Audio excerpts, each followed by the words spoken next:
يا رب يا رب، اللهم بجاه الحسين وأخيه وجده وبنيه وأمه وأبيه فرج عنا ما نحن فيه.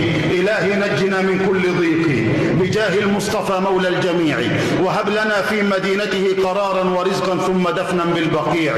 يا مولانا يا مجيب من يرجوك لا يخيب، توسلنا بالحبيب اقض حاجتنا قريب. هذا وقت الحاجات يا حاضرا لا يغيب، يا عالم السر منا لا تكشف الستر عنا، وعافنا واعف عنا وكلنا حيث كنا. يا رب لا ينقضي هذا الوقت المبارك إلا وقد غفرت لنا وأعطيتنا سؤلنا وبلغتنا مرادنا وجبرت خاطرنا، ولا ينقضي هذا الشهر المبارك إلا بذنب مغفور وسعي مشكور وتجارة لن تبور، وأن تمن علينا بالسرور. اللهم ارحم أمواتنا واغفر لنا ولوالدينا، اللهم أنزل على قبورهم الضياء والنور والفسحة والسرور، وأفسح لهم الطريق إلى سيدنا محمد.